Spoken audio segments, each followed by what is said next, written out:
A África do Sul acolheu na cidade de Joanesburgo, de 24 de setembro a 5 de outubro corrente, a Conferência Internacional das Partes sobre Fauna, Flora e Comércio de Espécies em Perigo de Extinção.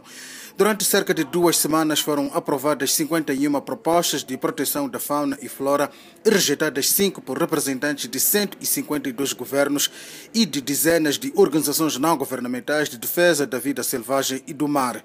A conferência da CITES COP17 em Joanesburgo é considerada a mais participada em 43 anos da história da organização.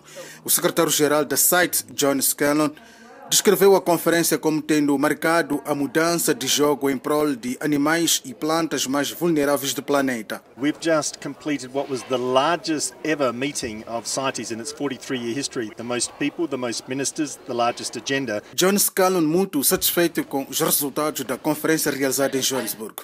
A CITES é agora considerada instrumento indispensável para alcance dos Objetivos do Desenvolvimento Sustentável plasmados na Agenda 2030 das Nações Unidas. A COP17 analisou e aprovou novas resoluções contra a corrupção e crimes relativos à fauna bravia, decisões sobre crime cibernético contra a vida selvagem e marinha, estratégias para reduzir o comércio ilegal de animais e plantas ou seus derivados, envolvimento da juventude e das comunidades pobres em atividades da CITES. A situação das comunidades vivendo e dependendo da vida selvagem preocupava Tamar Ron, consultora da conservação da biodiversidade.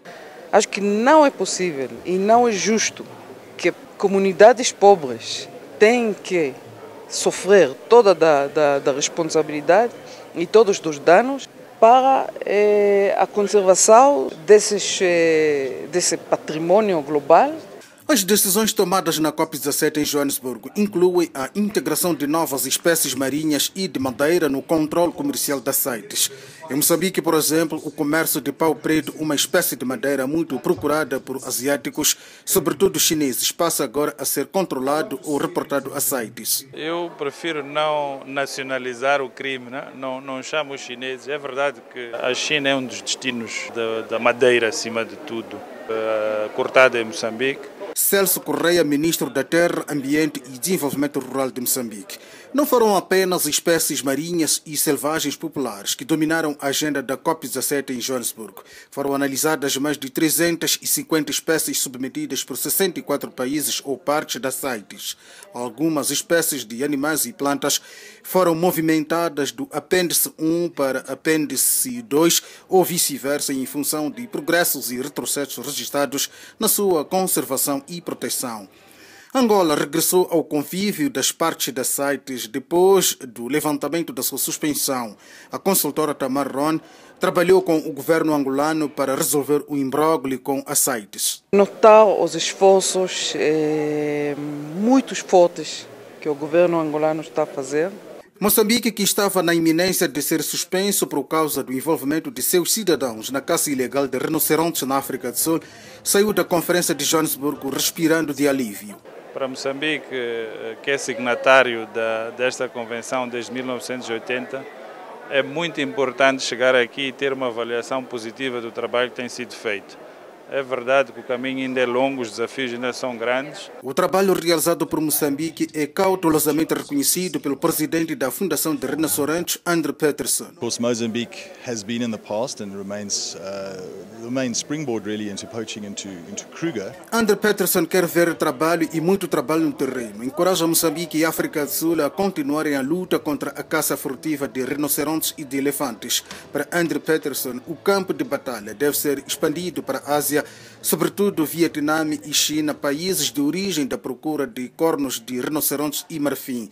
Mas a falta de recursos para financiar programas de conservação e proteção da fauna e flora preocupa organizações não governamentais. A consultora Tamar Ron defende a criação de um fundo global de segurança. Para a consultora, a África não pode ser crucificada sozinha pelos danos da fauna e flora. Nós falamos que é assunto de segurança, então temos que pagar dos orçamentos de segurança para apoiar a conservação dessas espécies. O ministro moçambicano da Terra, Ambiente e Desenvolvimento Rural não concorda com a proposta da criação do Fundo Global. Qual é a opinião do Sr. Ministro em relação a isso? O ministro tem uma opinião clara sobre isto. Não adianta criar fundos vazios e não adianta estarmos a criar políticas que não saem do papel. É muito difícil estar a 3 meses de iniciar um novo ano, por exemplo, 2017, e ainda não ter certeza do recurso que vamos ter para fazer face à nossa agenda do próximo ano. Esta imprevisibilidade traz problemas de gestão muito grandes. Entretanto, a Conferência da COP17 rejeitou pedidos da África do Sul, Botsuana, Namíbia e Zimbábue para comércio de marfim.